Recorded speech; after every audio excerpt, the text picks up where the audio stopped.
Oh, wow. Hey, thanks for tuning in. Yeah, I'm talking to you. You look great today. That new hairstyle really suits you.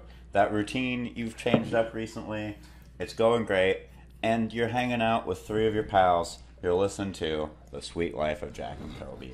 Let's get it, boys. Here I am in your life. Here you are in mine. Yes, we have a sweet life. Most of the time, you and me, we got the world to see. So come on down. This is the sweet life. We've got a sweet life. Hey. Hey guys. That's my intro. This is kind of a catch-up episode. We haven't done an episode in a while. We haven't even posted an episode in even longer than that. But it's a summer movie 2024, and one thing I've noticed is that in the landscape of movies right now, that the haters are out in full force. I keep seeing everyone talk about what a bad year for movies it's been. 2024 is a weak year. It's a strike year. And while some of the best releases of this year are festival movies that have been delayed, I'm here to say 2024 has been a fantastic year for film. I'm living and I'm loving it. And I'm having a great time. I don't know what you guys think. I gotta look, Yeah, honestly. I think I broadly think the same. Maybe last year felt a little bit more consistent, but I mean the top 5 that I have right now are all films that I feel are deeply original and very creative. So, and something that I've like never seen before, right? So even though, last year or like the year before, we had something like The Fabelmans, right? Like a wonderful film, but nothing that I hadn't, nothing that I couldn't intuit a guy like Steven Spielberg actually making. Like this year, I mean, my number 2 right now is Chime. My number 3 is Aggro Drift. My 4 is TV Glow. Like these are all, I feel like, very original, very creative movies that, for lack of a better reason, I like value so much because I've never seen anything like them before in my life, right? I mean, Chime maybe it is sort of like it's almost like Kurosawa playing his hits, but I mean, when they're hits that are like this good and unique and idiosyncratic, then like keep playing those hits, man. Like part of the crazy thing about Kurosawa though is like this is almost a return to form because he hasn't really been doing horror for he did Creepy and that was a return to horror, and then before that he wasn't doing horror at all. I mean, he's been all over the place. His scariest movie since Creepy has been his To the Ends of the Earth, which is a travelogue film, where the fear is being in a different country, so it's like kind of cool to like. It's funny because it almost strikes as if he's like, I'm basically done with horror from like a narrative function, but like I'll still make the bare bones thing that I want to make. Like I'm just not going to put all the dressing on it anymore. That doesn't interest me anymore. Right. No, and it's funny too. So I watched Pulse last night. I hadn't seen it before. The only 2 Kurosawas I had seen before this week were Cure and Bright Future. And what's so interesting about Pulse is that like it's a phenomenal film. It's also about 2 hours long, and you get the sense with Chime that he really is just sort of going through and taking out all of you call it the dressing, but like the ways in which people need to get from one place to another. He just goes, I'm just going to take this out, right? There's just going to be a murder. There's just going to be a burial. There's just going to be a bit of a chase. And not really providing you much in the way of narrative reasoning behind it. So it's exciting. What about you, Jack? How you feeling about 2024? Well, I guess my question is The Beast, is that a 2024 film? So is Taste of Things? Do not expect too much from the End of the World. Like, is this stuff? Are we counting it in Aggro Drift, of course? For the purposes of this podcast, for the purposes of us talking about the year of film in 2024 and beyond, I'll just read the list of films that I have as eligible. I don't have Taste of Things because that came out before our cutoff of like February 2024. So like we got that included in our that was eligible in our last jury. So I'm not including that. Yeah, but I'm including basically everything else you listed. I don't have End of the World on here yet because I forgot to put that on there just because I haven't seen it. Sure. But I've got Challengers, I Saw the TV Glow, The People's Joker, Drive-Away Dolls, The Beast, Dune 2, Agrodrift, Janet Planet, Furiosa, Civil War, Hitman, Kinds of Kindness, Bike Riders, Evil Does Not Exist, and The Fall Guy. The thing is, I just haven't seen that much this year, but everything, or most of what I've seen, I've like loved. Like, Evil Does Not Exist is easily my favorite film of this year. Then The Beast, and then there's a bit of a drop, and then it's other stuff. But do not expect too much from the End of the World. Furiosa is all in there. Agrodrift, of course. Hitman, I hate, kind of. I kind of gave away my order because I just read them in my order, but which is fine. It's not like it. Wait, I thought you read Evil Does Not Exist at the end. I haven't seen it. Oh, wait. Huh? Crazy. I did not realize that. Yeah, no. Did you think I didn't realize that either. Yeah, no, I never. I mean, when you see it, you will love it. So it's like not, it's not like a question of. But that, like, so. Yeah, no, I'm just like I'm looking through my Beavers on there now too, but. Oh, Apes, man! Did you say Apes? I didn't include Apes. Why not? I figured Kobe's never. I mean, that wasn't If I went through every movie I've seen in 2024, I mean, I'd have to list Lisa Frankenstein, Bad Boys Ride or Die, Monkey Man, Argyle, Bob Marley, One Love. Right. I mean, I'm just kind of throwing all that stuff out the window. Bob Marley, One Love. So I don't know at a level I did not expect. I've got like two separate my personal 2024 list for like my own movies doesn't have like The Beast and Agrodrift and stuff on that. Those for me are 2023s. But I do understand that there's like a cultural. Although I do have People's Joker as a 2024 just because that was like legally prevented from coming out for 2 years. So I feel like that's different than like Hundreds of Beavers literally played every single festival it possibly could last year. Like if you go to the Letterboxd page, you can see releases now. It played like 40 festivals in 2023. So I'm like, so many people have a chance to do that in 2023. Like I'll probably put it on our list for our determination just because none of us could see it till now. But like I'm like, it feels a little disingenuous to be like, this movie played so much stuff in 2023, but like it just came out like wide in 2024, Yeah. But I know it's there's so much good shit.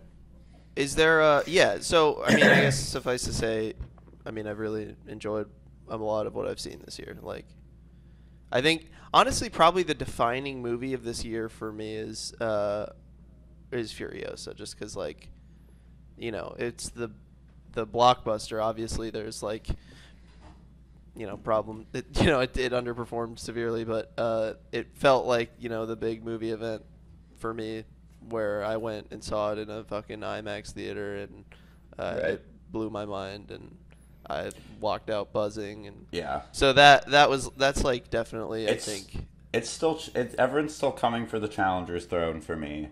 That's for sure. I don't know. I didn't mention Challengers and all of that, but obviously I love that movie so much. So. It's funny because it's like my favorite movie of the year is still Challengers, and then it's just like 3 queer films that have been very divisive with people, and I'm like, man, I'm really proving everyone wrong. I'm really coming out on the right side of history here, with my 2024 the allyship.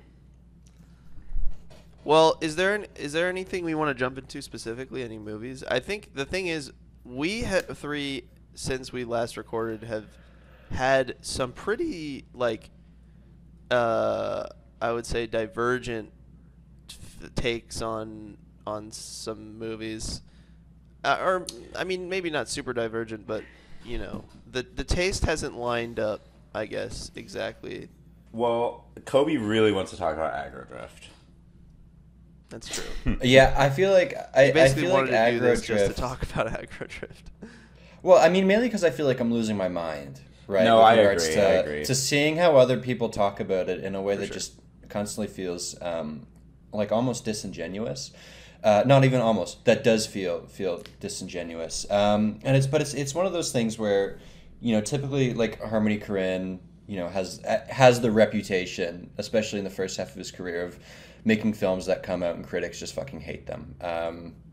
Like Gummo, like topped New York Times, the 10 worst movies of was that 97 or 99? But it topped like the number one worst movie of 97 for the New York Times. And like how do you do that? That's so crazy. There's this really funny interview with Harmony Korine where he's talking about it, and he goes, yeah, the person who reviewed Gummo for the New York Times and trashed it, they ended up moving over to the book section, and they just review books now. And he's like, I think that's probably more appropriate for them. That's fucking awesome. Yeah, but I mean, it's just one of those things where it's like, like you guys talked about it a lot because you guys saw it a couple of weeks before I did, before it played in Toronto, and you were very upfront, like Jack, you were like, I was dying laughing the first 10 minutes. Hyatt, you very upfront said the thing about this movie is that it is a comedy, and especially like before you saw it, and when Hyatt's saying that, like it feels silly almost now, like looking back, because it's like obviously we all think it's hilarious. It plays as a comedy, but like me and Hyatt walking into that movie did not expect it to be a comedy based on the way that people were talking about it, and I don't even know if we expected it to be funny. I mean, in the way that Harmony Korine always is, probably, but like the way it played, I was like, I don't know. I was so caught off guard based on what I'd seen people saying. Right, and I just think that, like, not only are people being disingenuous about the fact that it's a comedy, sort of taking it on face value. Like, I haven't heard anybody else aside from us even talk about how funny I am alone. I'm so alone. But if I had a division of 10 men, if I could just have 10 men. So good. I mean, that just destroyed me in the theater. And it was funny, too. Oh, my God. But, like you read reviews, and people just sort of focus either on the fact that it's boring, which, like, it's not. It's 70 minutes long. I just understand. I really don't understand how you could... I don't understand you could be bored watching it. Bro, if you thought that movie people who thought that movie was boring gave Hundreds of Beavers like 5 stars. And I'm like, that movie's 2 hours long, guys. But there's also this extent to which I find that people are being a little disingenuous about the use of AI in the film too. And like I walked in like a little bit skeptical or dubious, because I like, at the end of the day, I do trust Harmony to make something honest, right? But like at the same time, it's worth not brushing over the fact that a huge chunk of the film is produced using generative AI. But you walk into, but like they make it sound like the whole thing is constructed and that it's just some fucking like AI ripping off other creators out in the world and making this thing that's just like a dishonest Frankenstein monster of an action film intended to satisfy kids addicted to TikTok and Snapchat filters. But like the AI always calls attention to itself. It's like it's deployed with all the verve of like a mid 2010s like Reddit trippy dream generator thing. And the other thing about it too is it was trained off of images that were generated in house as well. So you don't even have like that sort of ethically dubious aspect of generative AI involved as well. And it just like like you read old interviews with Harmony, especially about Gummo, and he's just like, I wanted image. Like, I just want all images all the time because that's how people understand one another. And that's why in Gummo, he's like, he talks about the schizophrenia of middle America, people engaging with one another via, Ronettes songs and hardcore punk and skate videos and Iron Maiden, and just sort of doing all of this at the same time, and sort of this is how people understand one another. And like, what better way to just fully encapsulate the Harmony Korine ethos than to like literally train basically an unconscious intelligence off of Snapchat filters and trippy Dreamweaver. Well, people act like there's imagery. like I don't think people understand like. To me, the root thing that this is about is this is his vision of what AI would make if it could Right. make a popular film. Like, he's basically saying, Right. like, this is what is being fed to the AI via what the popular culture wants, and it's regurgitating it out. And isn't it funny how base and flimsy and silly and exaggerated and oversexed and over the top and crazy it is?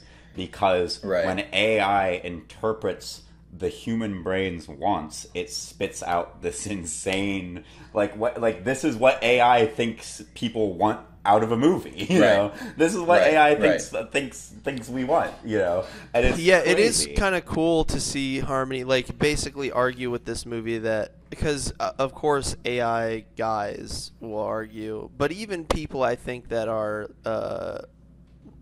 anti-AI or fearful of it might argue that eventually AI will become so true to life that it will be able to recreate this stuff like exactly or in a way that is indecipherable from a film made by a person or whatever. But it's like this does seem like a decisive argument from Harmony that AI could never make a movie, that actually is a movie. So I mean, I think what's so telling about the fact that the AI is not there as like a celebratory thing, but is there. Granted, I also don't necessarily I don't think he's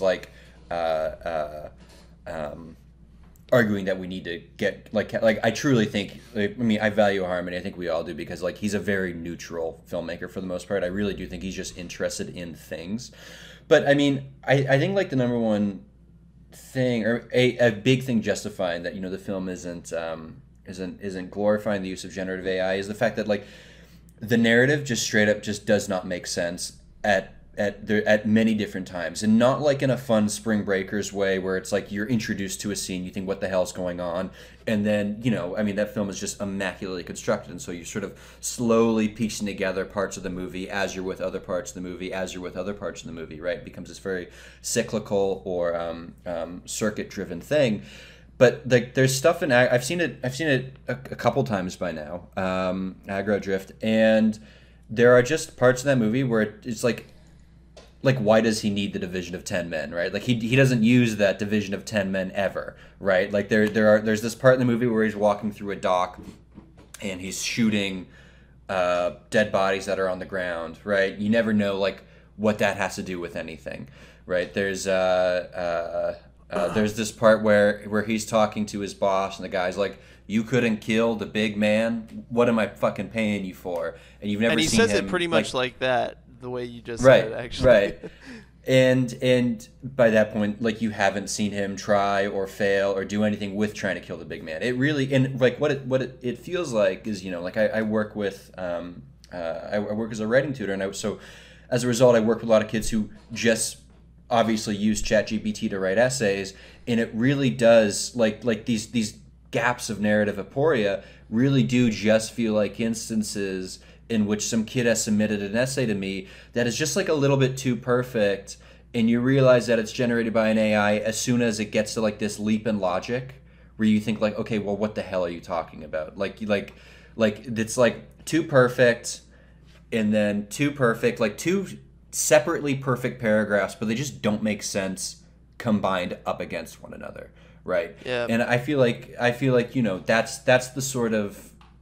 that's sort of how you reflect or allegorize the use of generative artificial intelligence in film, is to not only have Travis Scott's face shift from Snapchat filter to Snapchat filter in real time, but to also just straight up like the narrative does not make sense, and you can't really make it make sense. And I mean, not to mention also just like, I mean, the infrared photography looks really good, unironically, and it's amazing. It looks amazing. That it can operate on both planes at the same time. It kind of does a thing that I like when movies do, where it kind of gets to be many things. I mean, I think the kind of disconnect I have with people's reactions to it is like the people who thought that this was genuinely Harmony trying to make like the coolest thing he could make. Like it was like people Right. being like, oh, he's just trying. It's like so try hard, because it's so clearly comedic. But it like, you know, like I always said like I was saying like the closest thing to it is like Xavier Renegade Angel. But like Right. the difference between Xavier Renegade Angel, well, I mean Xavier Renegade Angel looks good too.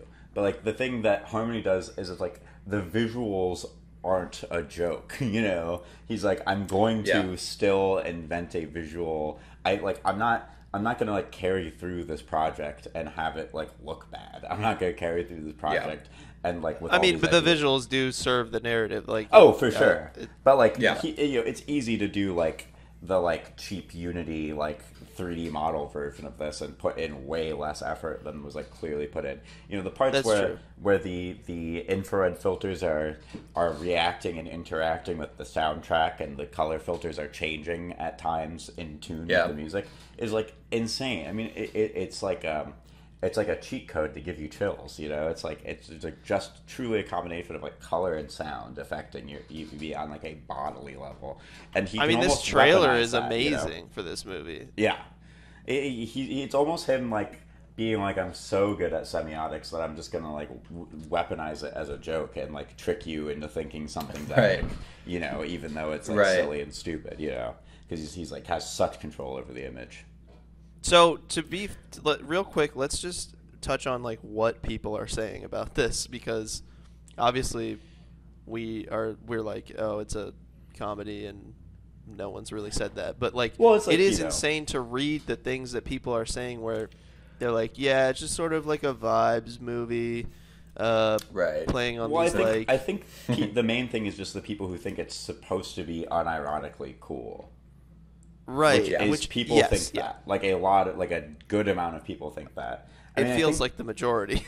I but, think yeah. like I don't know. I see a lot of people compare it to like video game cutscenes and stuff, and I do think that's an apt comparison. But I think the AI angle is a little more potent in terms of an intellectual experience, and I think the visuals, like the generative, like much like he sometimes plays the hand of it being a comedy by having like the bad guy be a guy who's like hip thrusting his sword and being like ooga booga, I'm Right. so horny, and it's like, all right, at this point, Right. if you like, but like people still didn't get it was a comedy after that, so hey, maybe fucking Which I just, I mean, but in the same way, like I think he has a couple moments where the generative AI becomes like aggressively like Reddit 2013 like Yeah. super early AI, where it's like the like JPEG images of like skulls making up a serpent, or it's just like so like It's like, awesome. It's not even like something that I feel like modern AI can't even replicate that. Like it's so old school AI generative, and it's like that almost feels like him visually pulling back the curtain and being like, "This is what this movie is about, guys." Like we're incorporating like the beginnings of this, you know, into the aesthetic. dude, I listened Right. to the Film Junk podcast on this. What is But that? I'd never really heard What of is them that? before. I don't know if they're popular or not, but Hey, like, we're the I- film dweebs. We're the For film. the first, hey, like, fuck 30 you, Film Drunk Podcast. We got Yeah, beef. seriously. That's true. For the first like 30 minutes of it, they're talking about in the same way kind of we do, like they're talking about how funny it was, what specifically was funny, you know, how they were enjoying it. And then like after all that, then they're like they take this turn where there's like kind of like, yeah, we're laughing at it. Like obviously Right. this is, which is insane. Like I'm like, you don't think Harmony watches this and you don't think that he did this on purpose? That's crazy to me. I don't. Like, Yeah, it's crazy to think that someone could do this on accident. Right, the level also, of- yeah. Like, I mean, I think that's almost the desired response, because like the guy who would make this unironically is also like a guy who would be in Gummo, you know, like it's like it's almost like the guy who would actually make this is like a Harmony Korine character, you know. So it's like Right. So it's like, you know, I'm sure nothing's more delightful than for Harmony to think a bunch of people think there's a guy out there who actually thinks this is awesome, you know. Right. So like I don't know. I just find myself more, and it's so stupid to be disappointed in the mainstream critical body, because of course they'll do nothing but let you down. But like, I honestly am just kind of disappointed that Harmony Korine, I feel like, has proved himself for the last 25 years as like one of the most, or since Kids even, like as flawed as that film is, like has proved himself for the last 30 years as one of the most vital, idiosyncratic, and erudite American auteurs out there, and but it's feel not like these kind of people- consistently it's disappointed that people like aren't approaching him on the level that he has Well, demanded or proven that he should be approached. That's on, kind I of think. what I'm saying. It's like the response to Agrodrift isn't surprising in that it's not like these are people who believed that to be true and then now are like, but Agrodrift Right. sucks. You know, like I think these Right, are. right, I right. think there are some people who are like, I am soft, but like, man, there are people who I follow in like the whatever like letterboxed who you would assume people follow, not like the like critics that like don't like Gummo and Julian Donkey Boy. So it's like it's not like. Right.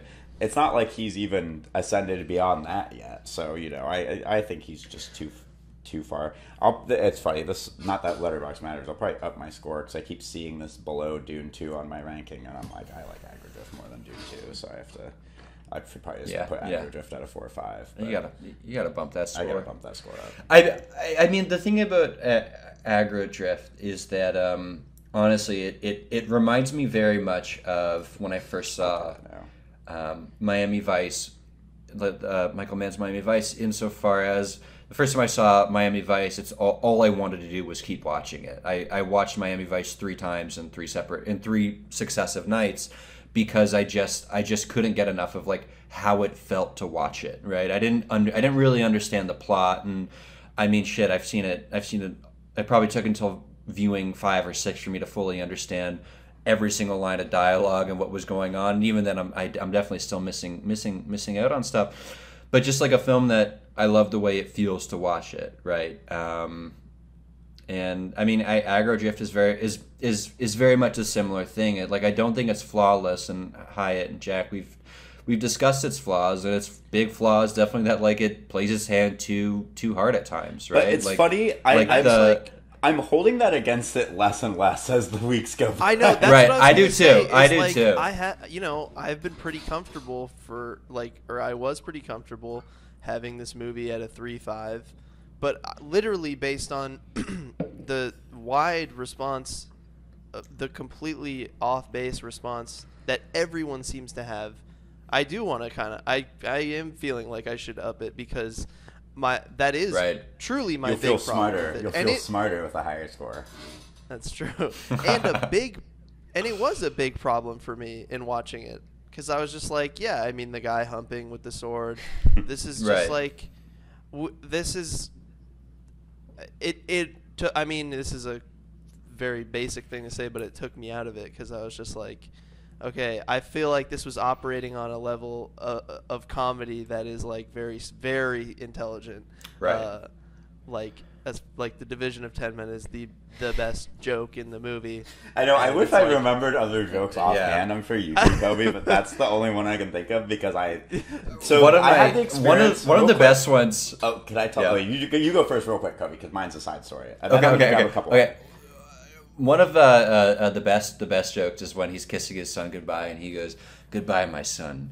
Daddy needs to go to work to make money. Yes, You can have yeah, a good that's- life." Okay. Yeah, that one was really, really I good. was gonna say, I was talking to Jack about this after the screening. This was the second movie in like 8 months where I was like kind of I'm not like dick riding myself or like I don't know.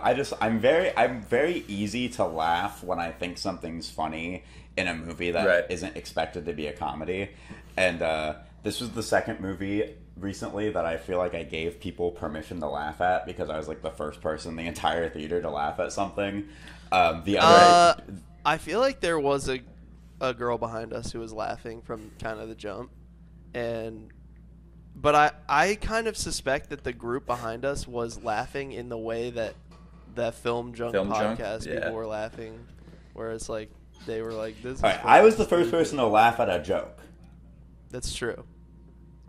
I will give you that.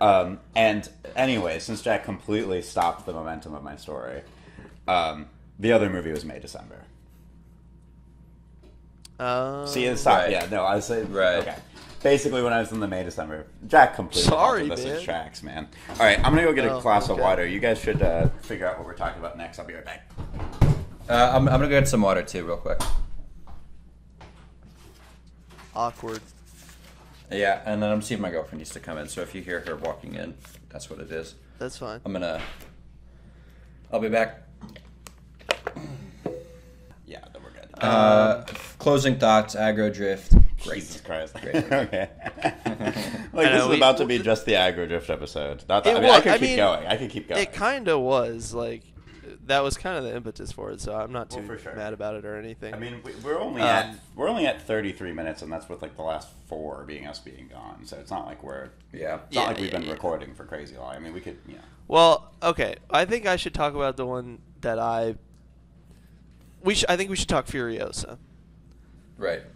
All right, put on my So bad guy hat. Wait, there's let me so put on my much to bad talk guy about, hat. man. Yeah, we definitely need to hit Furiosa, Challengers, TV Glow. We already talked. Maybe Challengers. We talked We did a Challengers. full episode on Challengers. Oh, right. Never mind. We need to talk. I don't Yeah, even think TV we Glow. really need to talk. But like, I feel like with TV Glow, we did. it's just gonna be. I think a lot of it's just gonna be Hyatt and I going. I don't know. Like, Yeah, it it's so really good. affected Yeah, me. it's just like really good. It's like I understand like TV Glow is so interesting because as I was sitting in the theater watching, I was thinking to myself like I don't think I should like this choice, but I'm okay with it. Like I just kept thinking that to myself It's over just, and over and It's over just again. extremely true to my life experience, so it's hard to. Right. Yeah. It's like I was like, Okay. Okay, Anyways, that let's happened. do Furiosa. Let's do Furiosa. Well, 'cause no, we're on I think I TV Glow now. accidentally. No, Okay. Here's my thing. Sorry, Jack. And like, let's just get this out of the way. I had a significantly different response to TV Glow than Hyatt and Kobe, where I basically Yeah, you probably didn't like it. I like the ideas quite a bit, and I think the 2 lead performances are really good. I think that movie visually is completely homogenous and not very interesting, barring the some of the stuff that's objectively excellent, like the moon guy is amazing and stuff like that. In fact, like I think generally with like the quantity of things that I like about it, I could up my score a bit on TV Glow, and I might. But like I really just don't see much of a difference between the visual tone and style of this and like Euphoria, and I'm really so out on like the, for lack of a better term, bisexual lighting. Like It Follows. Like I didn't like the way It Follows looked when I saw it, way back, and I feel like that it's kind of operating in the same realm. And I don't really see anyone talking about that. And maybe I'm harping too much on it, and like maybe I should just. I mean, the other truth of it is that I didn't connect with it emotionally as you guys did, so I wanted to like be honest about that in my Right. score. And not that I can't connect with like films about identity, and even more specifically films about like being trans. So- I mean, those are potent stories for me, I think. But this one, I just it didn't think- really land. One, I mean, so I just like the way the movie looks, right? I think it. Sure. I think it has Yeah. I think that the sort of like purple haze, the kind of dreaminess of like of the Purple color haze, grade. man. Yeah, exactly. I think it's being used really well to a thematic degree that makes it work. I also think a lot of the like, I think it's changing like medium, and it's changing other things so rapidly that I think having the kind of base look down, like I think by the time you get to the end, the like the kind of Charlie Kaufman digression that would normally make my skin crawl, I think by that time, by employing the visual language in that part, you start to realize the claustrophobic nature of the visual language the whole time. It's being emphasized in like such a cool way. I also think, like, as much as this is a trans film, I think that the ways, maybe the things that make it succeed most are the ways in which it's like about other things too. I mean, it's kind of that Definitely. thing. I 100% agree. It's like a movie that gets to be about a lot of things, and I think it captures something about like the way that media can speak to you when you're younger in a way that it just simply can't when you're older, in like a crazy way. I think the disconnect, I think just like the act of finding something like that is like, of course it's commercial, and of course it's probably meant to sell toys or whatever, but like there's the mystery of discovery and finding something that feels so mysterious and special and unique to you because your purview of the world is small enough that you can choose to believe that something like that does exist in this world, is like a crazy feeling. That was like constantly throughout my childhood watching things like this, like things like in the movie. I think it and like I think it speaks as to a bold like I mean, part of it is, you know, the ending of this movie is like extremely scary to me, right? I mean, it's like one of the scariest things I've ever seen. Just not like the literal imagery, but like the feeling, right? Because like it's something that's actually scary, as opposed to like a horror movie. You know, it's like, but like at the same time, it's like I don't know. I kind of got lost there in my train of thought, but like. I think it works so well. Oh yes, that this movie posits like right, as someone who's been anti-nostalgia for a long time and positing like the commodification and you know like polishing over of the past and stuff like that. But it's like you are more than the things you consume. And it's like for a movie to almost be like, what if that was like wrong of you to think that? And like what if like you're actually letting go of a truer version of yourself at your core by letting go of these things is like crazy. Like all of those ideas are so insane from like a media perspective. I agree. I think that stuff is super cool, and especially like the idea that like media, especially living in the time that we do, like we have to reckon with and admit like the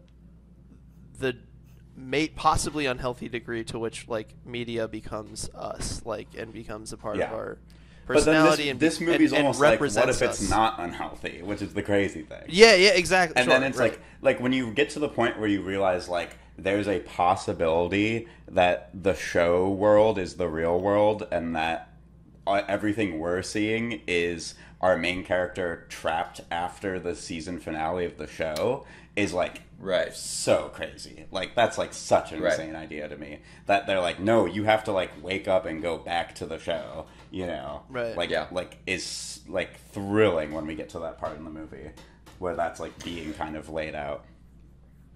I mean, honestly, I think one of my favorite shots of the year so far is that scene where Justice Smith walks home and he talks to Fred Durst, and Fred Durst is reclining on the chair, and the TV, and looking over at Justice Smith, and the TV static is playing off of Fred Durst's face, and it's lit in such a way so that he looks like the Moon Man, right? And it just sort of speaks to that thing that you're talking about, Hyatt, that I find so fun to think about with regards to TV Glow, is that it's not just it's not a rote commentary on nostalgia, and likewise it isn't rote metafiction about, what if after the season ended we followed, the character as they tried to, like, it's not just about that either. It sort of gets to be about, I mean, that thing that you're saying, it gets to be about so many different things. I don't know, it's very whole. I don't know, like it just feels extremely well constructed insofar as like everything every single element in that film sort of either speaks to another element that's also present within the film, and likewise you're able to extrapolate it into some sort of real world or some sort of thematic, for lack of a better word, message about, you know, the function of media in our lives, the function of nostalgia in our lives. And again, like, it's just not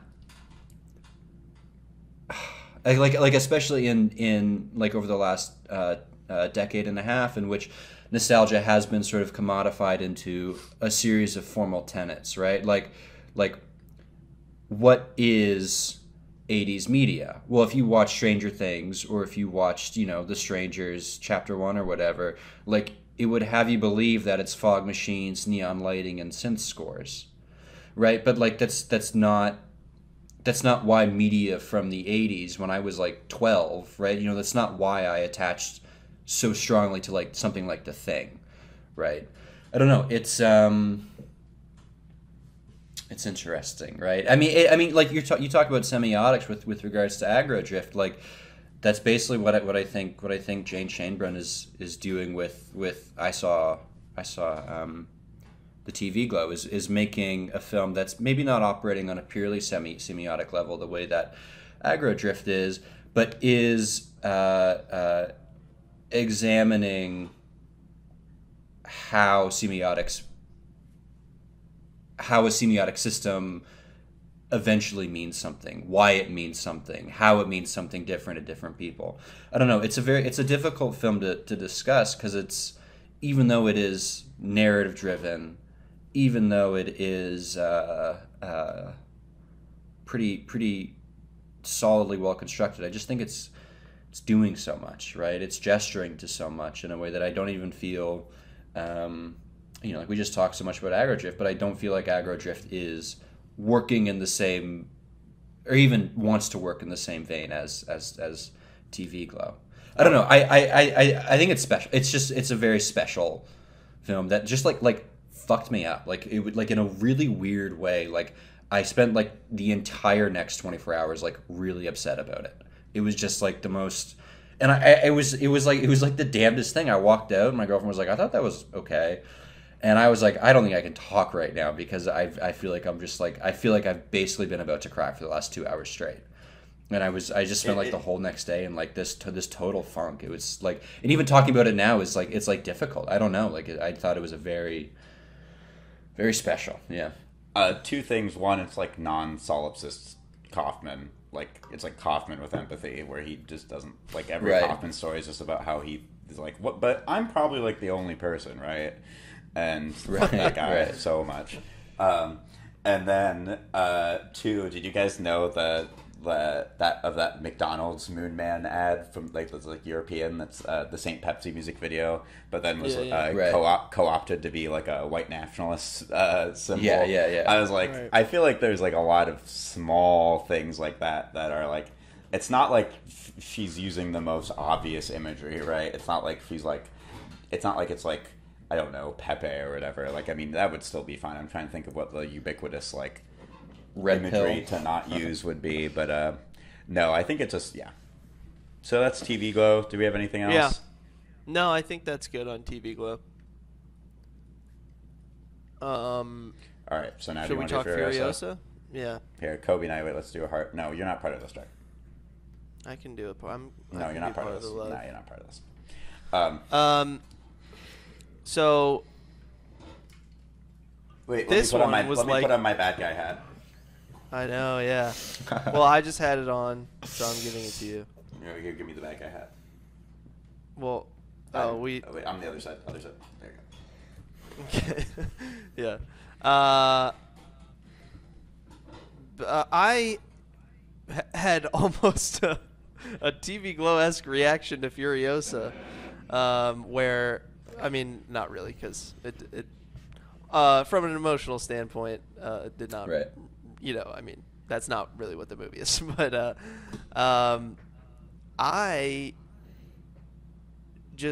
don't know. I thought that the departure from the style of Fury Road was only a benefit to this movie for me, and I just think that a lot of people felt really disappointed watching this in comparison to Fury Road. And it's like, I understand that they worked within a lot of limitations on this compared to Fury Road. Like, they did not go to the same desert or whatever. They were in Australia for Furiosa. But I just think Miller like took that and was like, okay, it's going to be a different movie, and then completely made it look insane. And I know, Hyatt, that you don't like the look that much, and you know, I'm curious to hear what you'll say about it. I don't know if we've talked in depth about it, but you know, one of the big things for me, I mentioned this in our group chat, was just that like it creates a strange feeling, like with the way that it looks and like with the zooms and with the like digital backgrounds, and like it feels like, I mean, yeah, again, I said this, but it feels like an old Hollywood movie to me in moments where like it feels like there's like a moving background where they're in a car or whatever, where like the actors are in front of something and you can tell that they're in front of something, and it is a strange an otherworldly vibe, which I think works for this movie, which is taking place in an alien landscape, essentially. Kobe, do you want to go first?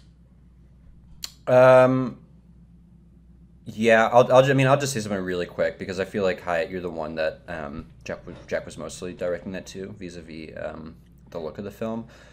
I like Furiosa, but like it's just one of those things where I think we all talked about it. I think Hyatt and I talked about it, but like I walked Evan, I was like, yeah, it was great. It was a George Miller Mad Max movie. It was a great time. It was an 8 out of 10. Like, you know what I mean? I don't think I really have too much to add, aside from something I like 3,000 Years of Longing. I don't love 3,000 Years of Longing, but I think that's quite good.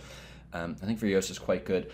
The thing that sort of irritates me about Furiosa is he sort of started saying the quiet part loud about storytelling, about how we're nothing more than the stories we tell. And I've kind of been a little bit disappointed by this recent turn from him with regards to that as sort of a thematic preoccupation, because I just sort of feel like it's dull. Right, like I feel like this is something I've been hearing for decades and decades now, and so I don't really. And like part of what made Mad Max as a series so interesting me was that it was sort of this engagement with myth that never really felt the need to step back and acknowledge it as an engagement with myth, right? And so the very sudden turn at the end to just being like, well, some say she did this and some say she did this. I just The end. I just kind of didn't really care too much. But not even the end is the worst part of the movie. Not even that part. It's like, that's to be stupid. They should not have put the Fury Road footage. I don't know why the fuck they did that. It literally. Right. I saw the movie twice in theaters, and both times the Fury Road footage is like deflating to the audience. Like it just doesn't make any sense. Like even if like, and not from like I think Fury Road's better. It's just so different and so weird, and it doesn't make any sense. And I'm not even holding that against the movie, because I'm basically just viewing it as something that happened after the movie. Like I'm not like, it's not like I was like, oh, now the movie's worse because this happened. Like clearly this got tacked on for some bizarre reason, but it's truly one of the most baffling things I've seen in a movie in like forever. It makes zero sense. Right. Is the footage that they show on the screen like 1-to-1 to what you would see in a theater if that movie played? Because I feel like it looks like it's like color graded. It's like color graded. Yeah. So it just looks so different like a from YouTube the movie video. you just watched, and it's like you're like, oh, Immortan Joe looks different. Oh, Furiosa looks different. It's like, why? And it's like, are you purporting this took place like right after Furiosa? Like why even show this? Like what are you talking it's about? Insane, it's truly crazy, and it's like, no, I mean, look, I it's funny because I disagree with Kobe there. I kind of like this Miller turn at the end of his career, where he's kind of gone full like subtext as text, mostly just because I think it serves, like, I think it serves the scale of what he wants to do. If he was going to do another Mad Max, like, I'm glad this is what he did. I didn't want another Fury Road. I was very excited, and I thought the trailers looked good. I think the trailers just kind of hid. People were like worried about the trailers, and I'm like, man, there's CGI in Fury Road. Like, come on, guys. Like, you know, there's but gonna be not. Well, no, you this were is what I'm getting overplaying to. it. I think. Okay. This is what I'm getting to. What I'm saying is, I think in the movie, I think the trailers were actually hiding how much CGI was in the movie. I thought the trailers were like showing shots of CGI because they were the most exciting shots, and I was like, yeah, but like, you know, this is just like the unfinished like touch-up CGI that's going to be used. It's like, no, they were actually not showing the crazy stuff, you know, in the trailer, which was just like That's interesting. I didn't get that. Well, the trailer made me be like, I know what I'm walking into. No, this is going to be like a fully CGI. It's going to be like Avatar. I think I was in denial because I didn't like the way it looked. Gotcha. But Gotcha. I just think some of But you don't want to be like. Yeah, I was like, I'm excited. I'm excited. Yeah, you don't want to be like that guy, right? I mean, honestly, if the movie looked like Fury Road, it'd be like, I'd probably like it more. Like, it sucks to say that's true because I don't want that to be true. But like, I think the compositing is really, really bad in some scenes. Mainly the action scenes, like specifically the part where Dementus first goes to Immortan Joe. I love this scene so much too, which is why it sucks. Literally in the theater, I was like so into it, and then it heightens to the point where they start doing the CGI stuff, and my heart like sank. Like when they start jumping, or so they're jumping. That part's awesome, but then there's like people coming down on hooks and grabbing stuff, and it's composited where it's like just clearly a layer in front of what's happening in the background. And I'm like, something that's so vital about Mad Max to me is the viscera, because this is a series that's inspired by George Miller seeing these like accident patients. You know, here's like, cars exist now and people are crashing and this is becoming normal. Like this is like a thing that happens all the time. And so like a line I've been saying is like, Furiosa is what I was worried Fury Road would be after I watched Mad Max 2 and people kept telling me Fury Road was more heightened, because I loved Mad Max 2. And when I saw Fury Road, I was like, it's amazing that they were able to heighten this to such a degree and keep everything that was incredible about Road Warrior. And then this is just like a sequel to Fury Road, which is good. It's all just, it's like, it's weird that it's as connected to Fury Road as it is, because that's never been really done before in the Mad Max movies. And so I feel like it does naturally draw comparisons that wouldn't otherwise be drawn, because it's so closely alluding to Fury Road at so many times. But I don't even think, like, I think the story's great. I think Hemsworth is, like, amazing. I think the decision to structure the movie through, like, a villain of the Wasteland is like genius, because it lets you explore the social structure of the Wasteland more, and this movie has a larger scale, which is more interested in the social structure of the Wasteland. I think it's perfect that like the way it expands upon stuff that is teased in Fury Road. Like, I don't think it ever has the prequel problem where it feels like it's over-explaining stuff. I think it's always expanding on lore. I think it's expanding on lore in a way where you wouldn't be as interested to know what happens after Fury Road. Fury Road is all teasing stuff that exists in the world before. Almost every action scene has a long stretch where I'm like disappointed. Like, I can't hide my visceral reaction of like being like, I think they went too far, or I think this doesn't look good, or I think, you know. I got lucky. Right.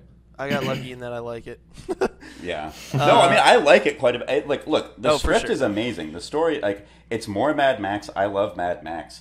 It's just, and like, I don't think, like, all the problems people have with anything about, like, everyone theorizing, like, did people not like it because it's Fury Road? I'm like, who the fuck cares? That's what this is about. Like, it's about the world. It's about the thing. It just, like, That's my thing, is, like, I mean, honestly, I do understand people having a problem with them expanding on what Fury Road, like, gestures to, because it is, like, Fury Road does feel so contained, and the magic of it, I think, when you first see it, is, like, what are they even talking about? Like, what is Gastown? Like, so, you know, I guess I understand that, but when I watch a movie, like, so long as they don't just destroy a character's, like, core motives and stuff, like, it's not really going to bother me, I think, so long as the movie is good, which is just what this is a good movie. So, but I'm not a very like lore myth heavy, type person. Like I don't really care about Star Wars or whatever. Yeah, I don't know. Like I would stuff say doesn't like fucking bother me. Even the two, I was talking to Diane about this, which like the two universes that I even sort of care about in that way are Mad Max and Alien, just because I think they have like both have a pretty serious stretch of movies that like one starts the world and then it gets like expounded upon, where I'm like, you've kind of kept it going. Not that I'm pissed if anything bad happens, but like more so I'm like, you got me. I think this whole thing's like Star Wars. I don't even view as like a world anymore. I'm like, it's like 2.5 movies I like, like so everything else that's been added to it like doesn't do it for me, which is fine. Fuck, what was I just gonna ask? Is Prometheus like the Furiosa of Alien, the Alien series? No, Prometheus. The thing is, Furiosa is more legitimate.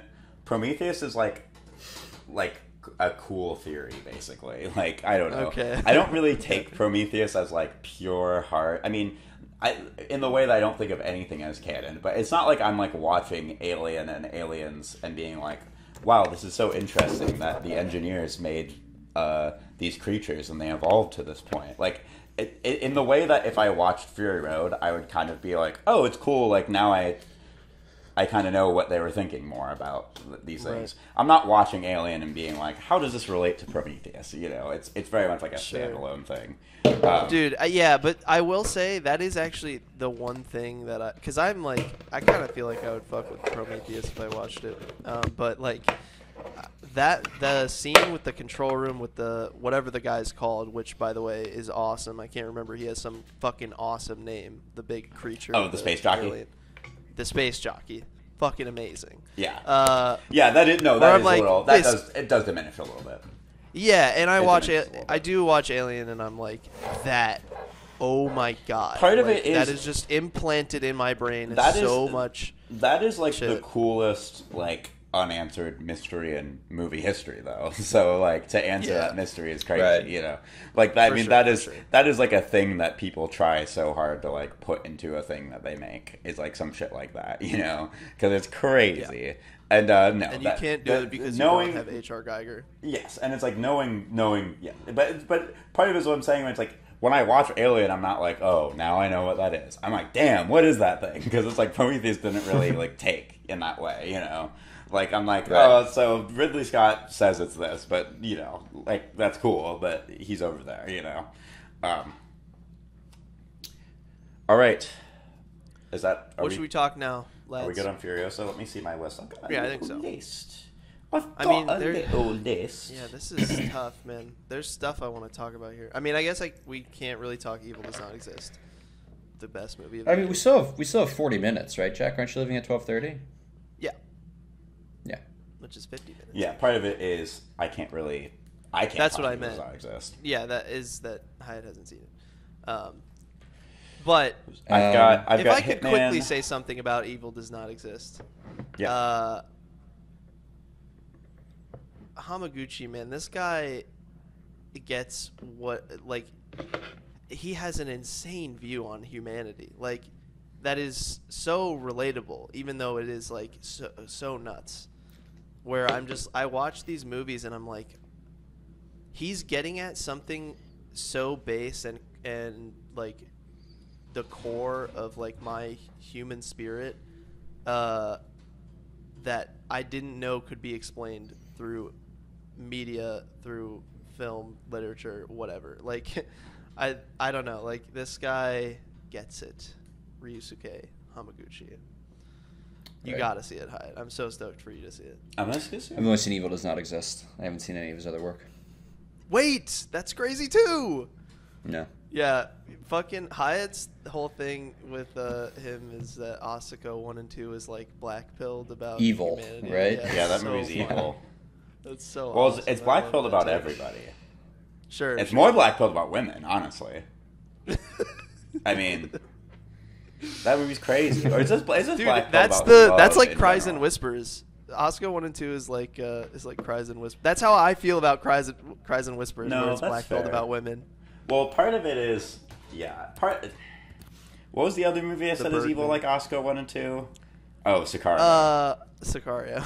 Yeah, those movies. We had the big blow up behind the scenes because I listened to you guys, your one-on-one, where you touched on Sicario, and I got pissed off because I was like, man. Sorry, man. But honestly, I didn't really know where you were coming. Like, I had a slight misinterpretation of what you're saying, although you might have lightened it to assuage me. I don't really think so. I mean, that movie's I just kind was of like, evil. these guys aren't good guys. I thought that you guys were saying this movie's like, these guys are awesome. I think the movie's like, man, isn't it crazy that they got to do this? I still don't know if I agree with that. I but think that's what the it's movie's better saying. than- Yeah, okay. It's All like right. there's some bad guys out there. Okay, Some what should we bad dudes. What should we Let's talk about the Here trailer. The what? Trailer talk. The Here trailer. Here. Have I even seen Yes. this? What Did is you it? not watch it? Zemeckis? Zemeckis? Oh, I did see that trailer, yes. It's gonna be great. It's gonna be great. I It's gonna thought it be was great. No, it's gonna not. be You know great. it's not going to be great. In fact, you It's gonna admitted be- you it's don't. gonna be- Look, I'm I'm there restaking opening it. night, but I'm it's not gonna be restaking good. it. I'll take it. It's gonna be good. I'll take it. I'll take it. It's gonna be Nice. good. It's gonna be good. I mean, I'll I take saw it and I was like, You're I don't buying have it? any problem with this. Like, I don't know. Looks Everyone's good. reaction was so visceral. I was like, this is a cool choice. I don't know. Like, Yeah, it I'm is. down to watch this fucking movie. I mean, I don't know if it's gonna be good. It's like, gonna be good. but Kobe, you did not. You Kobe had a didn't think it visceral looked reaction good. to it. Kobe doesn't really like I think it looks experimental awful. filmmaking. Kobe doesn't like experimental filmmaking. Yeah, I don't like it because it's not realistic. Right. What looks bad about it? What in that trailer made you go, this looks bad? I mean, I look. It looks like an ABC original, man. Like it looks No, like an ABC. no. Okay, that's part of what's dope about it. It's gonna be like ABC Family Tree of Life. Does that not sound awesome? That sounds so sick to me. It is going to be at least a little bit like Tree of Life. You have to concede that. It is going to be a little bit like Tree of Life. Like that's just true. That's just true. I was Looking at thinking the about trailer. this. I was thinking about this. I was thinking about this the other day. But I was thinking that like you have probably informed the way in which I watch movies more than almost anybody else I can think of in my life because I vividly For remember me as well. in undergrad, like I'm a freshman or sophomore, we're hanging on your couch watching movies, and I say something like, "Oh, this looks awful," or "Oh man, that movie sucks." You go, "What? That movie's crazy." Yeah. No, this And you movie just looks and you just insane. and I say and I'll pick something. I'll pick something. I'll be like, "Well, what about this thing that I think is bad?" And you go, "What? No, that was a crazy decision." That's a crazy. And so it like So- and what's funny about it? What's funny about it is it still works on me, right? 'Cause Yeah. you're sitting here, you're saying it to me, and I'm like, Look at "Oh the my trailer!" God, that But is the thing is, that is you crazy." You do have to just take a minute when a decision Like, like that look is at made that. and evaluate. Like, okay, this is so. I don't know, man. I different. saw Pinocchio. Like, he makes a lot of different Well, decisions. no, in that this too. It's fucking is why I'm awful. excited. I didn't watch Pinocchio. You know, What that's your happens first in mistake. Pinocchio? It's just a remake It's- of Pinocchio. It's just So he doesn't awful. make a decision. It's like the Disney one. It's like, and But that's what I'm saying is like I think no matter who does it, like when a decision like this is made in a movie, you have to pay attention. You can't. part just of it discount is. it So immediately. here's another. Part I will of my say thing. I'm not upset about the non-moving camera. No. I think mean, that's that's cool. a Yeah, good no. decision. I The don't thing think is, Zemeckis is if going to be the people are one to mad pull it about- off. I think people are mad about like, at least more reason people are mad about just like how what the movie actually looks like it's going to be. You know, which is like this like schmaltz about this family. But what I'm saying is, yeah, because you can't be like I don't even have time for people if they're upset about the fucking single camera thing. Like I'm beyond that, you know, because I'm like, if you're mad about that, then we're not talking movies. You know what I'm saying? Like obviously, I think everyone's on board for that. But part of my thing is these people who like Forrest Gump now. And part of their way in is they're That's like, crazy. They're like, Forrest Gump is a movie about how to be successful in America, you have to be a drooling idiot who's obedient and always listens to your like superior, and if you do that, you will just like fail upward to success, and like that's the American story. And I'm like, in that way, and in the way that people were like, Fablemans is just schmaltz and like is ooey gooey nonsense. I'm like, Fablemans is like a perverted, weird little fucked up movie where he's just being like, I don't know, why did I end up this way? And like I'm like, people are just acting like this is going to be like, I'm not even saying Zemeckis is trying to make it fucked up. But, like, you know, but he made Back to the Future. His brain is about how up. You want to, like, fuck your mom, you know? Like, I think there's a chance that this is justifiably able to be interpreted as, like, perverse, you know? Right. I'm seeing one thing, just looking at the Letterboxd page, that's making me believe it will be perverse, and that is a little name, Leslie Zemeckis. Oh, yeah, his... You know what I'm talking about. We know she's in the CGI ones. Yeah. Did you guys see Welcome to Marwen? No, man, stop doing that, bro. Stop. Yeah, that's dude, what Robert Zemeckis. That's Robert Zemeckis. That was Robert Zemeckis giving his wife direction. He's right, like, hey, it's a little more like, I don't know why I'm doing Marty.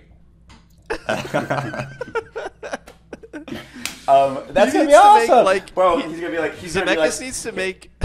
He needs to make a Mind Game style movie that's like in mocap, where it's just like tits flopping around. It's gonna be like he's gonna be like, and then in the 1700s, it was a brothel. And then there's just like a part where it's Leslie Zemeckis. Leslie Zemeckis goes to the camera and it's like, man, this was dope, man. They were living large, and then some fucking Tom Hanks moved in or whatever. But it's gonna be like Tree of Life. All right. You saw the dinosaurs. Enough. You saw the dinosaurs in the trailer. Don't act like you didn't. You saw them. Is Voyage of Time a real movie, by the way? You can watch it now. I don't know. I bet it's good. Like, I mean, right? That's good. Yeah. From what I understand, it's just the CGI dinosaur parts. It's like 50 minutes of CGI dinosaurs from Tree of Life, which makes it sound good. Awesome. I'm worried it's not going to be like I'm worried that... Is there narration? What? Is there narration? Is it like a documentary? Well, no, or there's is it just there's Malick vibes? Well, there is a narration, but it's like someone going, "Life, how I knew you once, how I hope to know you again." And then like a CGI Brontosaurus. You're just doing the kid from Tree of Life. Life, Brontosaurus, Stegosaurus. Always you wrestle over a tree. You know, and then it's like they should do that. They should do a life. They should do like a David Attenborough documentary, but it's the kid from Tree of Life does the narration. Kobe, I feel like your mic might have like changed or something. Like your audio. How so? Oh, never mind. Make sounds. I've just been talking far away from the mic. Yeah, you're good. I breathe into. I move close to the. I move away from the mic to breathe in. Should we talk? You guys know? Are you guys too young for that reference? You guys know what I'm talking about when I say that? Yes, man. Of course. Yes. Kobe's like. Chocolate Rain. Kobe's like, yeah, oh, you know, man, I've heard the reference. I don't know what. I've heard the reference. I would love to get the reference one day. Love to be. Oh, let's talk Hitman, guys. My favorite Wattpad movie. Your favorite what? My favorite Wattpad. Wattpad. It's like it's like a website where people write erotic fan fiction. The fan fiction. Oh, sure. Because that movie just turns into a piece of erotic fan fiction in the last like 30 minutes. I was very disappointed with Hitman. You know what it turns? And I think it's for I was too. I liked it. No, like I liked it too, but I think I thought it was going to be something else. And like, I don't know, I had heard that Linklater had like gets this Texas Monthly magazine with all these crazy Texas human interest stories. And it's the same magazine that he got the story that became Bernie out of. And was like, I want to create these like slice of life crazy Texas things. And so it's like, this was like a real guy who did this, who actually like dressed up in these costumes and like was a part-time undercover cop in this way. Like this actually happened, you know, to some extent. Right. Well, except for the killing, right? Because this is what I'm saying. All this happened except the killing. that movie would be so much more interesting than the movie they actually made. Sure. To take Yeah. this and to Right. make like a Mr. and Mrs. Smith like sexy crime comedy out of it is just like a Yeah. colossal misfire in my opinion. I didn't understand the direction that this went at all. And when it gets to the heightened point where they're like double crossing and killing the guy and doing the shit, I'm like, this has just gone out the window for me. I don't know. And it's like it's very like maybe this is me being like, maybe this just happened to rub me the wrong way, because it's certainly a thing I would give a pass to, a movie that I liked more up until this point. But like, just like Glenn Powell's attitude, her attitude, them doing like the cutesy like abusing police power to get away with crimes and shit, like, I don't know, all of it, I was just like, this is just like some weird like fan fiction power fantasy, what if I killed someone with my hot girlfriend and got away with it shit. Like, I was like, this is just like so empty calories, nothing, when I felt like there was a especially with Powell and Linklater, like a very possible kind of cool, chill movie about a guy who's like a little, like, who's like trying to live this life that's kind of morally wrong, and he's a philosophy professor and he has to like grapple with that. And I just thought it was while entertaining and made me laugh at times, I thought it was just like, it also had like a weird like Brooklyn Nine-Nine sense of humor, like the scene where they're like on the phone talking about how they want to fuck him and awful. stuff. I'm like, this is just Yeah. like so nothing. Like, oh my god. I Yeah. don't know. No, I don't know. I Did either of you guys have that specific problem with it though? Like, I didn't No, expect this to go this honestly. way at all. Yeah, I would say I had basically the same problem. Because it I just started didn't care about that section. I mean, I don't. Maybe it was based in this, but I didn't. I was just out on the movie by that point, honestly. So. Sorry. Yeah, I think no worries. I think the film wants to draw a connection between police entrapment and sort of like shallow swipe right dating, but it just doesn't really know how to do that fully, right? And I think by turning the film into sort of a more conventional black comedy, in which, you know, like a punchline is somebody, you know, with a bag over his head who stops breathing in the background, I think it kind of just loses sight of the thematic stakes that it sets up at the beginning. And it just, I mean, it really does just become a different movie. I mean, like, I was, it's not like I was in love with it or anything, but like, I really was just like, you know, sure, whatever. Like, I think Glenn Powell's charming. I think they have a lot of chemistry. I think they have incredible that- chemistry in this movie too. Yeah. I think that, you know what, like, it's an easy joke, but whenever it cuts to Glenn Powell doing like a different guy, like, that's entertaining. That's Yeah. funny. I And think- Linklater, I mean, this movie doesn't like look amazing. A lot has been made of it, but like Linklater will still do things where it's like he'll just let them talk in a two shot, right? Or like he'll just sort of like put the camera on a dolly or a steady cam and just sort of like maneuver or navigate space in a way that sort of elevates it a little bit from standard Netflix fare. I didn't But, have like, any for the problems. most part, The formal elements didn't bother me at all, personally. right. I mean, I thought it was like a. It was almost like a. It looks was like TV sometimes, Well, but it was like a late Soderbergh if he didn't do any of the tricks. Like if it was just the standard shots from Right. late Soderbergh. Sure, None of the sure. weird stuff. you right. But When I are mean, we- honestly, when's the next Soderbergh, guys? know. Where's It's the he ghost at? one. It's the Presence. ghost one. Oh, true. yeah, It's gonna be it's so supposed to be sick. really good. That's why I wanted to Yeah, end with tonight. yeah, We have, it's really we have good. a surprising amount of bangers coming out this year. Continue. Okay, okay. Yeah. We'll talk about that. Sorry. But just you know, but like it sets up this connection. I'm already skeptical of the fact that he's a philosophy professor because I know it means that they're going to explain the movie to me. But like, I don't care, right? I recognize that it's like a 90-minute Netflix thriller comedy. I don't really care. But I just think, yeah, I sort of agree with Hyatt. The decision to ultimately take it in that direction, I think, I don't know, like put too neat a bow on it, and also desisted or resisted from actually completing or saying anything interesting aside from saying like, hey, police entrapment and dating entrapment are sort of similar. And this was something else I was thinking about, is like they talk about the guy with so much reverence and like the credit stinger, that I was just thinking like, I feel like they probably knew this guy or someone, or like were close to his family, and so were skeptical of or hesitant to make the film that would have actually been a little bit wartier, right? A little bit messier, a little bit woollier. I just sort of, I mean, I don't know. Yeah, I mean, I had a decent time. It was like a 6 out of 10, right? I mean, I It's said crazy, everything man. I like about this it, movie's but borderline a 2 out of 5 for me.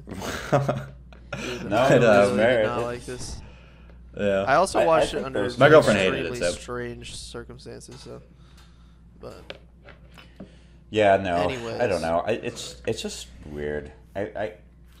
It's part of it is just like, why did you even want to make if this was the movie you wanted to make, then like just write an original movie, like just make like a crime thriller with Glenn Powell and this woman, you know, like Yeah. It felt like they didn't want to make the movie actually about the guy, you know, or maybe I don't know if that's because I know Yeah. Linklater had tried to make this movie at one point and it fell through, and I'm like, I think Glenn Powell brought it back to him, and I'm like, you know, maybe it's just I've seen more Linklater films than Glenn Powell written projects, but I'm like, did Glenn Powell want to kind of make this more of like a me star vehicle and kind of reined it in a certain direction, or like what something happened, you know, because like I don't know, this it feels like the only thing that would tie Linklater to this is obviously like the original story and like, oh, people should like make more movies like this, like there's a vacuum here, people aren't making stuff like this.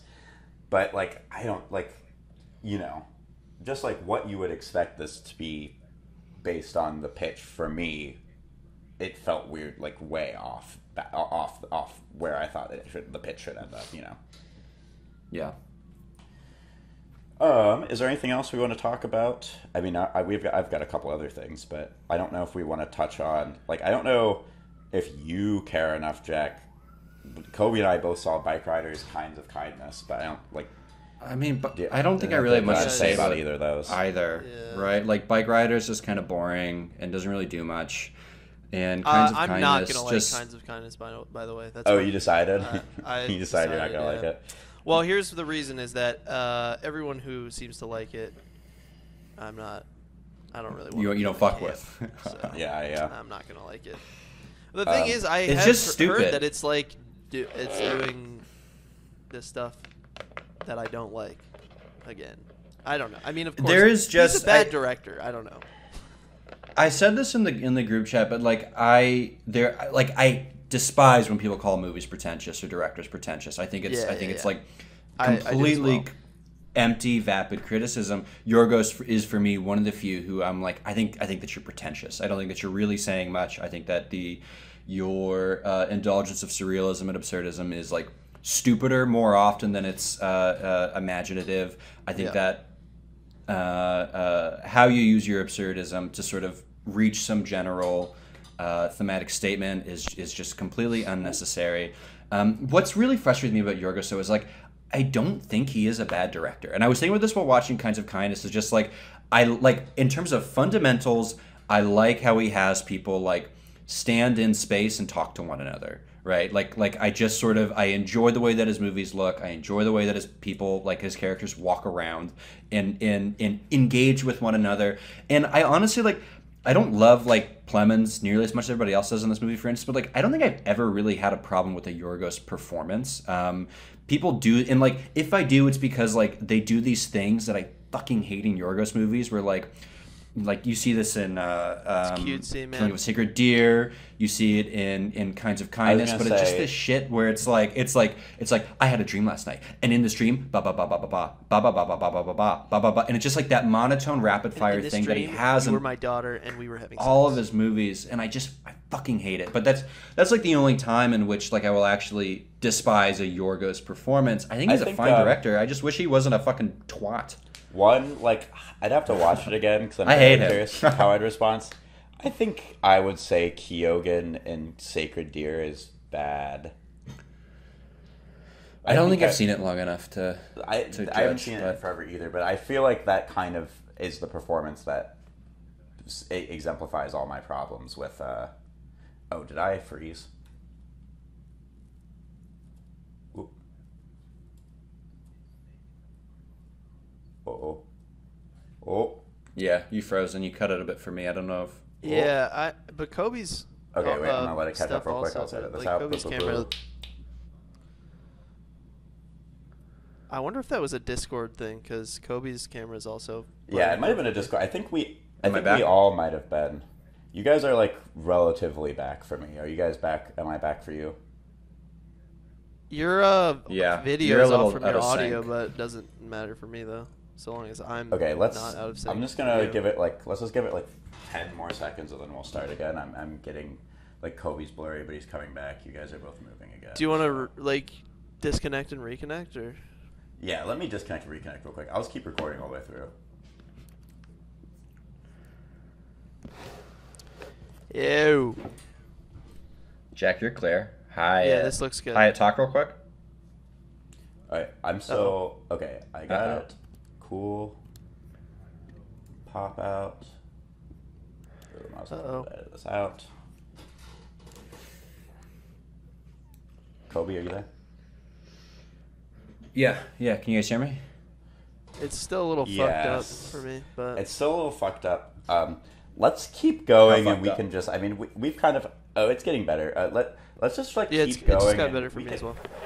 We can kind of just cut the episode short and be like technical difficulties. If like in Sure. 5 minutes it's like still not working because we're kind of Right. Sure, I mean, sure. I don't even think we really have much further to say. You guys are both good for me. No, I wanna do Yeah, that. yeah. The talk I about want to do a little bit what's of coming out. looking forward. Yeah. Yeah. But the Right, last thing yeah. I was gonna say, real quick, about Right, talk Barry. Oh, one thing I think he's bad. I think he might be bad in that movie. I think like he kind of exemplifies all the things I don't like about Euros Forwards.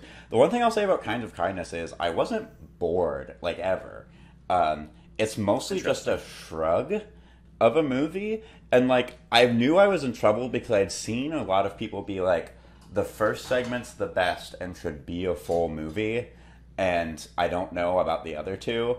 And like 10 minutes into the first segment, I was like, oh, I know every single thing that's going to happen in this segment. And then everything that I thought was Right. going to happen in the segment happened. And then I was like, oh. And I'm like, and Yorgos just has that Dude. problem where all his movies are just about one thing, you know? Hyatt is Right. That's yeah. and you know the second segment of that movie is actually the best, right? You're that type of motherfucker where that's your favorite thing in the world. It's like, you know, in Buster Scruggs, I mean, we all know which is the best one, right? Well, yeah, Buster Scruggs is the first one. I know, but I just love that you always do Yeah. that. You're like, Oh, yeah. and which section do you think is my favorite? Well, it's none of them in this. Well, actually, no. Kobe knows which section is my favorite, but... See, number he's 3. doing it. Well, it's number 3. But Which section is it, Kobe? Oh, I think see. number 1. I know. I do like number 1 the most, but I 100%. I have definitely heard people say that like you should have extrapolated this to its own 80-minute thing. Like, and this it's like, movie could not sustain a second longer No. than it is, guys. This No. thing is... No, you like, absolutely do not need to And it's such extrapolate like it's such like an idea that I would find interesting, where it's like, oh, this guy's just like cooked by his boss, you know? But like, Right, yeah. But like, it doesn't ever become anything else. Like, the whole time you know where it's going, you know? And it's just like... Right. Like, I was like, guys, come on. You want this to be longer? What are you talking about?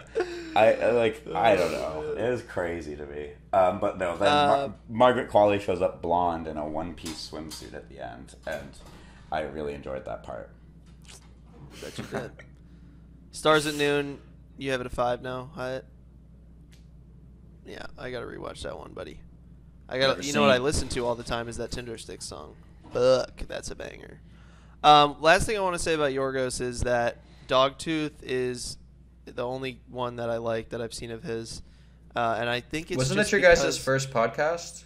Yes, it was. Yeah. Okay. Sorry, Jack. Keep going. The handshake. Basically, yeah, and I mean, part of it I think is that it's not in English, and like it just like tonally Right. works for me better. But I think really what it is that it's while it might be humorous, it's not like cute in its humor, and it's not like Killing of a Sacred Deer is almost like Tumblr level, like. That's also a cringe Wattpad. humor. That's also a Wattpad movie. Right.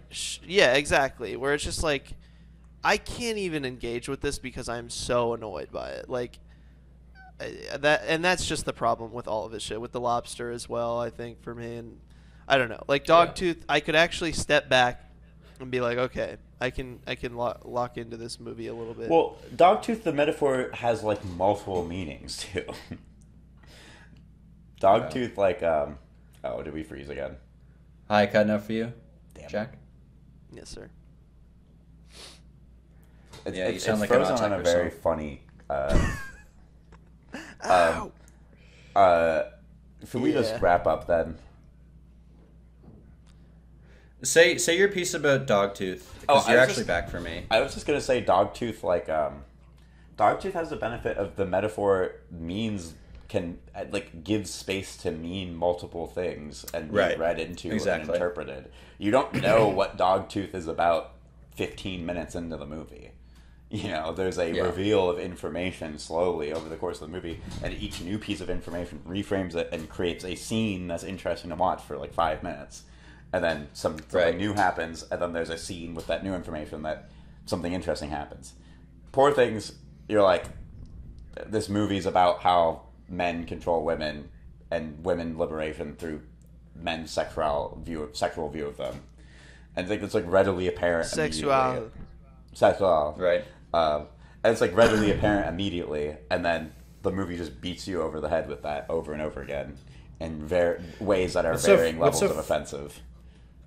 Right. What's so frustrating about Poor Things too is I think there's like a way Here we go. more potent I love when metaphor Kobe there. gets into Poor Things.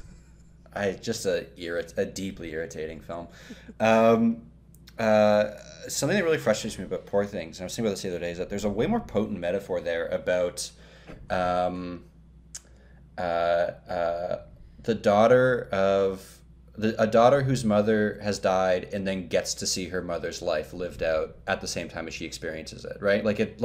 There's a very potent way in which you can sort of explore, I think, something that is a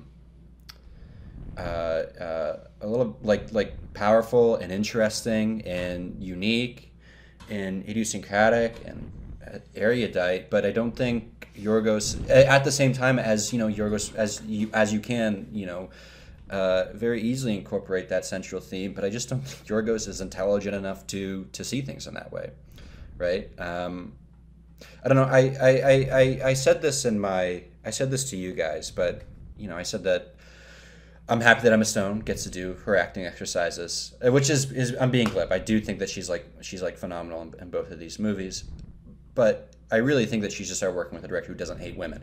And I really just which again is me being glib, but I really like Yorgos is sort of, he doesn't really pass the Alex Garland sniff test for me, insofar as I really think he just sees women as negative vessels who are there to be punished and hurt by men, right? There's I struggle to find a more productive draw tragedy out of that. Right, I struggle to find a more productive representation in his work. Although, granted, hey, I could be wrong. I haven't seen The Favorite in a couple of years. Maybe I go back and think that The Favorite is which is a movie that I like in memory, right? But maybe I go back and It's all right. I watch Dogtooth it's and I good, see it and I find it interesting. But I mean, I just find him irritating, pretentious, kind of stupid, and I'm really he is my guy where it's I listen to the big picture and their takes usually bother me, but when they start glazing Yorgos, I get frustrated and annoyed, you know what I mean? And I don't understand where the cinephile wide adoration comes from with this guy.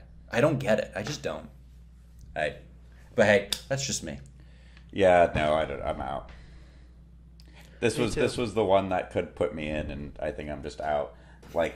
I don't know. Sometimes I think about Poor Things and I think about the things I like about it, and I'm like, that movie's better than I give it credit for it. And sometimes I think about the things I don't like about it, and I'm like, that movie's worse than I give it credit for. So I'm probably giving it the right amount of credit. But I mean, I've said this before, and this is late into a podcast no one listens to, so I'm not going to be worried if someone gets mad. But Poor Things is a movie about Yorgos Lanthimos being if I were a hot girl, I'd have a bunch of sex and it wouldn't affect me negatively at all. And it's Right. I truly feel there's part of that in there for him, because I don't think you would make this movie that way if that wasn't something you even didn't somewhat believe, because it's crazy the way things happen in that movie. Yeah. So we'll do a quick fall preview. Of course, starting with the most exciting film of the year. Trap.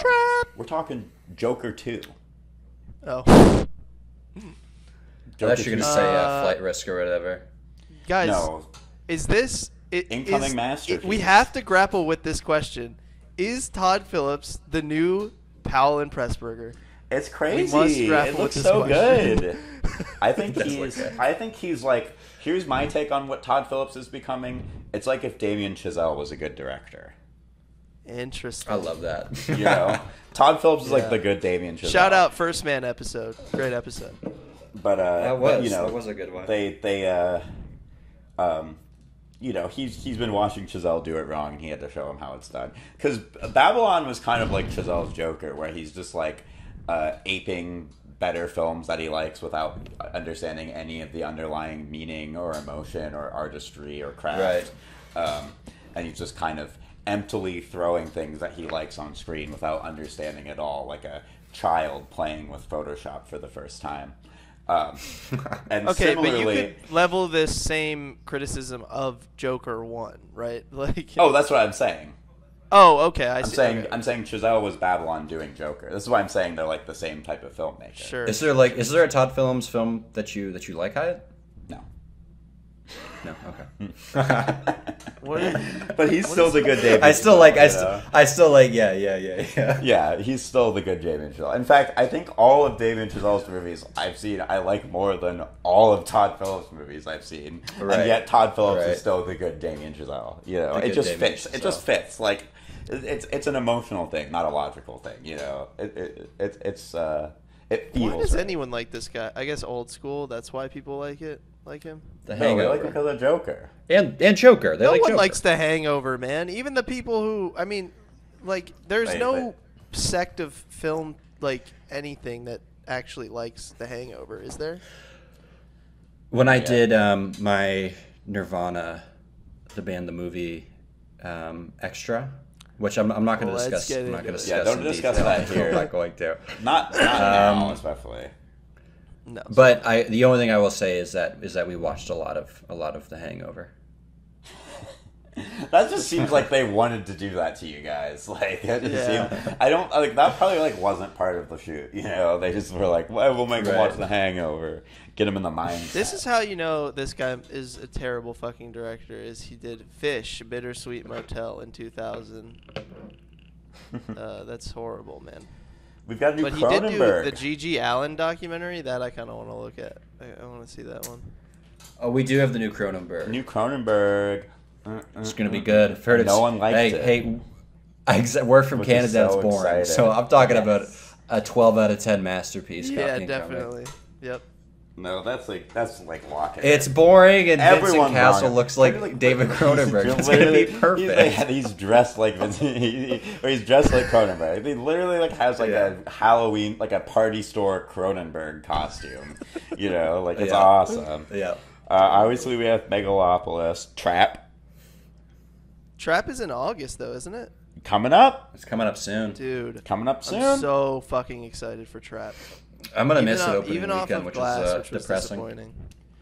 Yeah, but well, Jack, have we're you not- seen we're not- Knock? We're not like off of Glass. You know what I'm saying? No, for sure. Jack, have you seen Knock? Yeah, dude, I love Knock. Yeah, we did not. Right, Knock. okay. We I love. gave it Oh to, yeah, we duh. gave it to Batista. We gave it Batista. Yes, yeah. sir.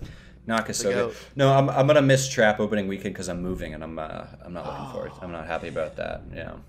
Oh, So I'm gonna have to avoid. Spoilers because Shyamalan is one of the, it's not even because of twists, but like Trap is a movie where it's like I don't want to know any plot details going into it. Yeah, because the thing about Trap is everyone's like they give you too much in the trailer. It's like, bro, obviously fell for it. they're You fell setting for you it. up. Like, Yeah. yeah. And then trailer number 2 is just him like walking around and doing hijinks in the Scotiabank Center or the Scotiabank Arena. Like it's gonna be. I didn't even. That movie's watch, gonna I'm be not even awesome. gonna watch the second trailer, honestly. Eli was like, "This is gonna be a great Hitman movie," and I was like, "What are you talking about?" And then I was looking at I was watching the trailer. I was like, "He is doing like, he is doing some like maneuvers in this. It's like a Tom Clancy game. It's like that Tom Clancy game where you have to like avoid being seen or whatever.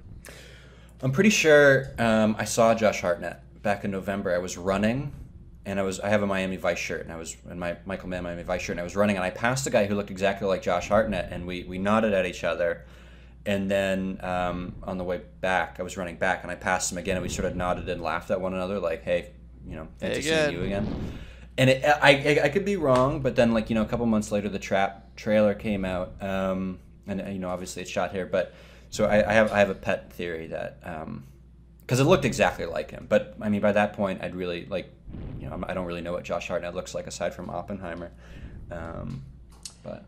I'm out on Twisters officially. I'm selling all my Twisters. Out? Oh, I've been telling you guys. I've been telling you guys. Kobe was right. I'm out.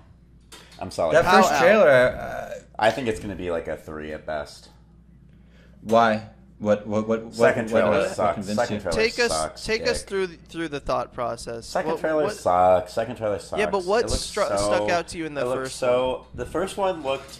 I was like, this is like Americana. It's directed by the Minari guy. It's gonna be like it's the Tree of Life, kind but of with wide tomatoes. shots. These like beautiful. And like it seems like they're committed to doing stuff real. There's maybe gonna be some like sick shots of tornadoes. Like it's gonna be like Top Gun Maverick with tornadoes, where there's almost like beauty in the photography of the thing.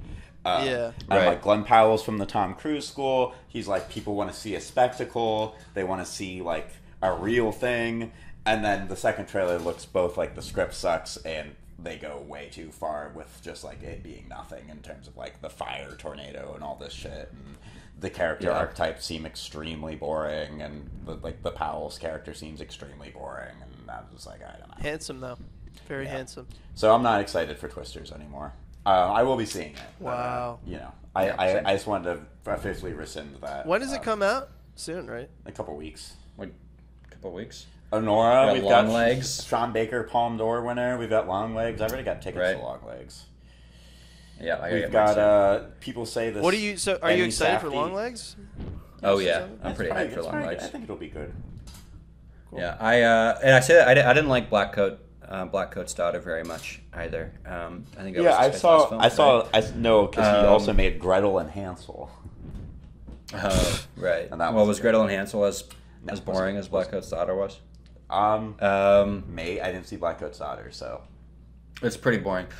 But I mean, this happens every year, like multiple times a year, right? I get really invested in the horror film that everybody hypes up as being like some groundbreaking thing, and usually I end up disappointed. But it's fun. I'm pretty into the. I like that it's a crime thriller. Is I think my official take on it. Like, it doesn't need to be. I love a crime. Silence of the Lambs, movie, even though. Yeah, everybody keeps calling it Silence of the Lambs. I'm like, let's not go this far already. But like, I like that. Yeah, exactly. Right. I like that there is going to be some sort of propulsion to it, as opposed to how these A24 horror movies so frequently end up, how these obviously Cure-inspired A24 horror movies so frequently end up, which is just sort of like, a lot of static shots and then something spooky, right? And like sort of, but then returning to a narrative, and it's sort of difficult to ascertain exactly how the spooky thing fits in, aside from, well, we need to construct a set piece. They've been calling Oz Perkins. They've been calling Oz Perkins. I love like good Micah Monroe Kiyoshi Kurosawa. Right. You remember when that movie that Robert like Rodriguez the Damien Chazelle and Eli was like, this with is Ben like Affleck? Cure. Yeah. What's that called? Hypnotic or Circular or something like that? Hypnotic, yeah. Yeah. I was like, man, don't even say that shit. If a movie's called Hypnotic, it can't be like Cure. Right. I don't think anything can be like Cure, guys. I hate to say it. Yeah, I guess you're right. Well, I gotta go, guys. Yeah, I was about to say. That's cool. I think we're getting a little bit done. I'm ready to go. Done. Yeah, I'm ready to go, guys. So you put up an all-star performance, I think, today. That's what. Yeah, this was great. This was a good episode. Good ep.